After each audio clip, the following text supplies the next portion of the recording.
In this video, I'm going to show you how to rebuild your Whirlpool dishwasher motor. First, you need a pair of pliers to remove the capacitor from the chassis.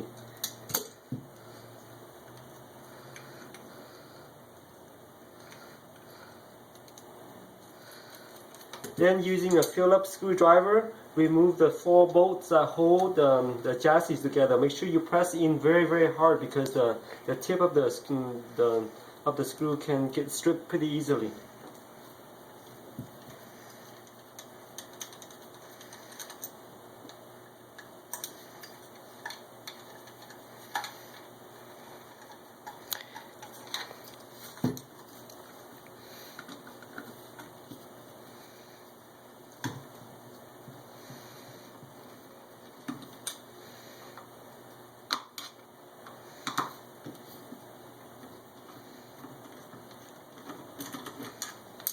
Then you remove the top half of the motor from the chassis, like that. Then remove the impeller by twisting it, by holding in your right hand the motor and twisting the impeller counterclockwise. Then remove the plastic cap from the chassis. To remove the motor shaft from this part right here, use a hammer to tap on the tip of the shaft. It's always good to kind of put a piece of wood or something on top here, so that when you pound on it, you can protect the tip of the shaft so it doesn't get damaged. But in this case, I'm just going to demonstrate without that piece of wood or whatever, so it's for the sake of the demonstration.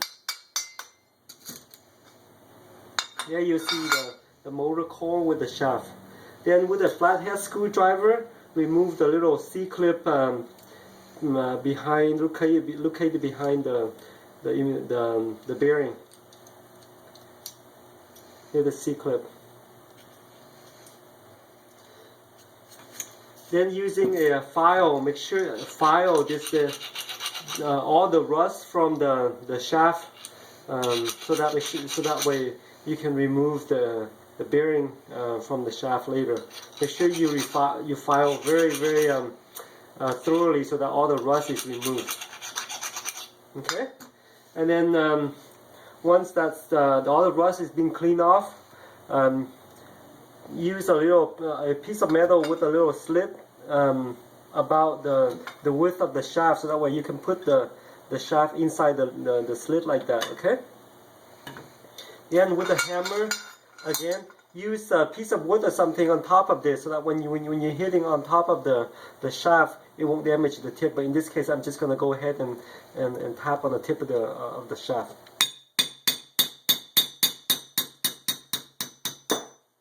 Then that way you will get you remove the old bearing from the shaft.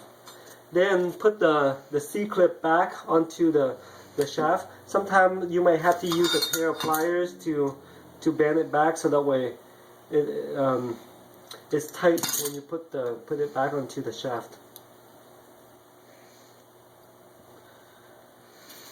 Then with the new bearing, place the new bearing back onto the shaft, and use a 9mm socket or something tubular, like similar like this, so that way when you put it in, it doesn't touch the outside part of the bearing, only the inside part, because if it touches the outside and you try to push it or push it in, it will damage the bearing. So just use something that is small, that is just the diameter of the inside part of the bearing.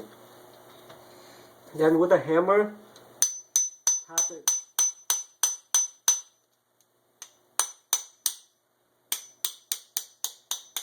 tap it until the bearing hits the C-clip that you put on earlier.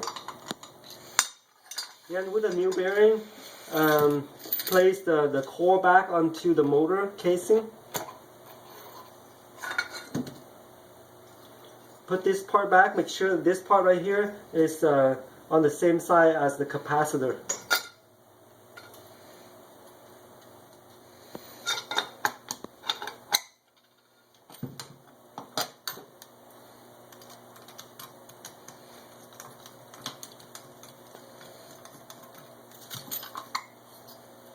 Then put the 4 screws back onto the motor.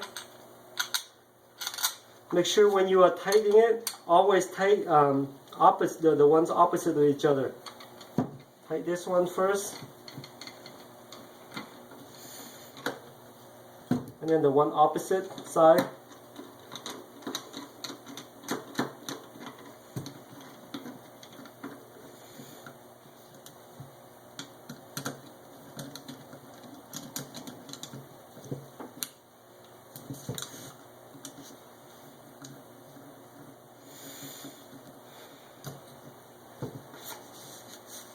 To replace the seal from the seal on this motor, first remove the old seal from the plastic cap. Make sure you wipe the inside of this part right here. Sometimes it's very, very dirty. Just get a piece of paper towel or something and wipe it clean. With the new seal, make sure you put to help push it in, put some liquid soap around here, so that when you push it in, it will go all the way in. Sometimes you might have to use a flathead screwdriver to push it in, so that way the rim, the metal rim right here is all the way in and it touches the plastic part. Then for the ring part, just use the O-ring. Remove the O-ring from the impeller. Put the new ring onto the rubber holder. Remove this metal spacer from the impeller and clean out all the debris from behind the spacer. Make sure it's all clean. This spacer right here, once you put the motor in and the impeller in, if it's too tight and the motor won't turn, you can leave this spacer out and it will turn. Sometimes you need the spacers and sometimes you don't, depending on how tight the motor is. If it's too tight, then just leave the spacer out. In this case, I'm going to leave it in. Put the new ring back onto the impeller.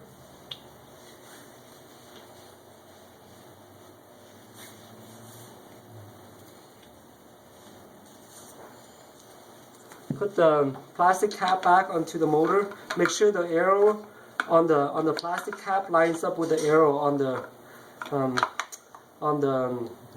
body of the motor. Then just put the impeller back onto the motor by placing a screwdriver on the back end of the motor to hold the core, and then twisting the impeller clockwise onto the shaft of the motor.